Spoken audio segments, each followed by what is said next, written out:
آج ہم انشاءاللہ نبی کریم صلی اللہ علیہ وسلم کی ولادت سے 1000 سال پہلے کا ایک واقعہ ذکر کریں گے۔ یہ واقعہ بڑا انٹرسٹنگ ہے۔ واقعہ کا پس منظر کچھ یوں ہے کہ یمن کا ایک بادشاہ تھا جس کا نام تھا تبع اول۔ یہ یمن کا پہلا بادشاہ تھا۔ اس کے ساتھ اونٹ بھی تھے، گھوڑے بھی تھے اور بھی سواریاں تھیں، اور اس کے ساتھ علماء بھی رہتے تھے، اور اس کے ساتھ 70,000 آدمی وہ ہوتے تھے جو پیدل چلتے تھے۔ اب کیا ہوا، کسی نے قصد کیا کہ میں پوری دنیا کو دیکھنا چاہتا ہوں، پوری دنیا گھومنا چاہتا ہوں۔ اب کیا ہوتا کہ تبع اول جہاں بھی جاتا لوگ بڑی شان و شوکت کے ساتھ اس کا استقبال کرتے، بڑی عظمتوں کے ساتھ اس کا استقبال کرتے، یہ جہاں بھی جاتا۔ اب کیا ہوتا ہے کہ یہ تبع اول گھومتے گھومتے گھومتے مکہ پاک کی سرزمین میں پہنچتا ہے۔ جب یہ مکہ پاک کی سرزمین میں پہنچتا ہے نا، تو وہاں کے جو لوگ تھے انہوں نے اس کا استقبال نہ کیا، اس کو پروٹوکول نہ ملا جو پہلے ملا کرتا تھا، جو اس کی تعظیم و تکریم کرتے تھے وہ اس کو نہ ملی۔ تو اب اس نے اپنے ساتھیوں سے کہا کہ وجہ معلوم کرو کہ یہ لوگوں نے میری عزت کیوں نہیں کی، مجھے پروٹوکول کیوں نہیں دیا۔ تو جب وجہ معلوم ہوئی نا، تو انہوں نے کہا کہ مکہ شریف میں ایک گھر ایسا ہے جس کا یہ لوگ طواف کرتے ہیں، اور اس گھر میں اللہ پاک کی عبادت کرتے ہیں۔ یہ اور کسی کو گھاس نہیں ڈالتے، یہ فقط اس کعبے کا طواف کرتے ہیں اور اللہ کی عبادت میں مشغول ہو جاتے ہیں۔ اب ہوتا کیا، وہ تبع اول کے دل میں خیال آیا کہ میں معاذ اللہ ثم معاذ اللہ اس کعبے کو گرا دوں گا، جڑ سے اکھاڑ دوں گا۔ اب جب اس کے دل میں خیال آیا تو اللہ پاک نے اس کو ایسی بیماری میں مبتلا کیا کہ اس کے آس پاس اور جو اس کے ساتھ طبیب تھے جتنے تھے ان سب نے علاج کیا، مگر ان کو یہ نہ پتا چلا کہ اس کو بیماری کیا ہے۔ لیکن ایک بڑا ہوشیار اور عقل مند آدمی اس کے ساتھ تھا۔ اس نے کہا کہ بادشاہ مجھے یہ بتائیں کہ آپ نے کوئی غلط گمان تو نہیں کیا، یا آپ نے کوئی غلط سوچ تو نہیں سوچی کہ میں یہ کر دوں گا۔ تو بادشاہ نے کہا کہ ایسا تو کچھ نہیں ہے، لیکن ہاں میرے دل میں یہ خیال ضرور آیا کہ میں معاذ اللہ اس کعبے کو گرا دوں گا۔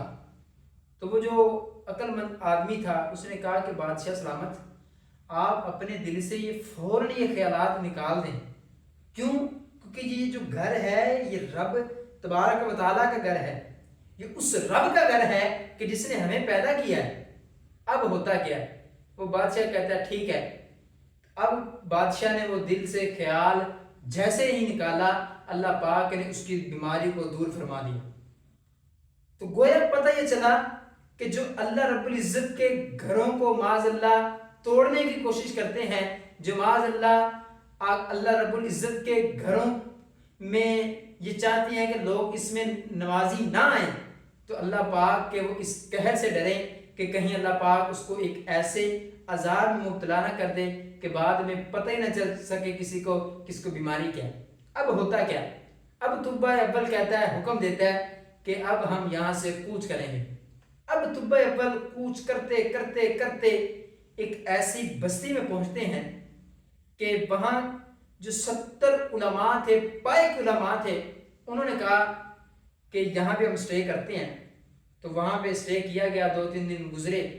تو بادشاہ نے کہا کہ اب ہم آگے چلتے ہیں۔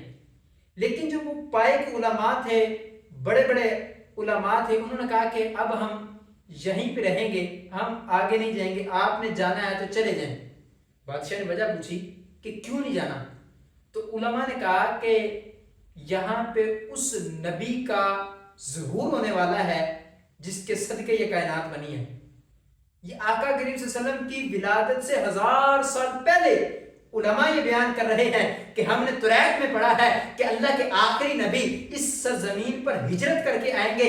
تو گویا ہماری یہ دلی خواہش ہے کہ ہم حضور سے ملاقات کریں، حضور کی صحبت سے ببرکت فیض یاب ہوں۔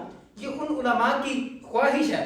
اب بادشاہ نے نا ایک خط لکھا، اور خط میں لکھا کہ حضور اگر میں آپ کا زمانہ پاؤں تو میں آپ کے پاس حاضر ہو جاؤں گا، اور اگر آپ کا زمانہ نہ پاؤں تو مجھے اپنے غلاموں میں شامل کر لینا۔ اب طب اول نے وہ خط ان سب علماء میں جو سب سے جید علماء تھا اس کے حوالے کر دیا، اس کو یہ وصیت کی کہ اگر تم حضور کا زمانہ نہ پاؤ تو اپنی اولاد کو یہ وصیت کر کے جانا، اگر وہ نہ پائے تو ان کو کہنا کہ وہ آگے وصیت کر کے جائیں، اور جب تک نبی کریم صلی اللہ علیہ وسلم یہاں پہ ہجرت کر کے نہ آ جائیں یہ اپنی اولاد کو کہہ کے جانا کہ یہ وصیت در وصیت آقا کریم صلی اللہ علیہ وسلم تک پہنچائی۔ اب ہوتا کیا کہ نبی کریم صلی اللہ علیہ وسلم جب ہجرت کر کے مدینہ پاک پہنچتے ہیں، مدینہ طیبہ میں پہنچتے ہیں، تو وہ جو 70 علماء تھے اس بادشاہ نے اس وقت ان کے لیے گھر بنائے اور آقا کریم صلی اللہ علیہ وسلم کے لیے الگ سے گھر بنوایا۔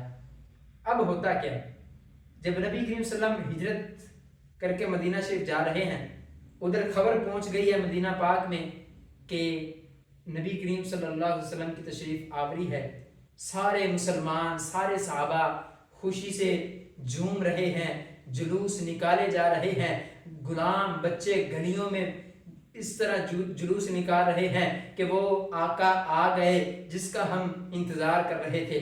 اب کیا ہوتا ہے کہ حضرت ابو ایوب انصاری رضی اللہ تعالیٰ عنہ اپنے ایک آدمی کو منتخب کرتے ہیں اور منتخب کر کے خط اس کے حوالے کرتے ہیں اور کہتے ہیں کہ جب اس نبی کریم صلی اللہ علیہ وسلم کی بارگاہ میں یہ پیش کر دو۔ جب وہ آقا کریم صلی اللہ علیہ وسلم کی بارگاہ میں حاضر ہوتا ہے تو نبی کریم صلی اللہ علیہ وسلم جو اللہ پاک کی عطا سے غیب کا علم جانتے ہیں، آپ فرماتے ہیں کہ اے آدمی، اے عرابی، لاؤ وہ خط مجھے دے دو، تیرا فلاں نام ہے، تو فلاں کام کرتا ہے، وہ جو 1000 سال پہلے طب اول نے خط دیا تھا وہ خط مجھے دے دو۔ وہ عرابی کہتے ہیں میں بڑا حیران، میں بڑا پریشان کہ ابھی تو میں نے اپنا تعارف بھی نہیں کروایا، لیکن حضور جانا صلی اللہ علیہ وسلم یہ فرما رہے ہیں کہ وہ خط میرے پاس لے آؤ جو 1000 سال پہلے طب اول نے دیا تھا۔ اب اس واقعے سے پتہ یہ چلتا ہے کہ آقا کریم صلی اللہ علیہ وسلم غیب کا علم جانتے ہیں اور وہ اللہ پاک کی عطا سے جانتے ہیں۔ تو آج کچھ لوگوں کا یہ نظریہ بن چکا ہے کہ معاذ اللہ آقا کریم صلی اللہ علیہ وسلم کو دیوار کے پیچھے کا علم نہیں ہے، حضور کو معاذ اللہ اتنا علم ہے جتنا چوپایوں کا علم ہے معاذ اللہ۔ تو یہ ان لوگوں کی غلط فہمی ہے، بلکہ اللہ پاک نے آپ کو اپنی عطا سے علم غیب عطا فرمایا ہے۔ اللہ پاک کا جو علم غیب ہے وہ ذاتی ہے اور آقا کریم صلی اللہ علیہ وسلم کا جو علم غیب ہے وہ عطائی ہے۔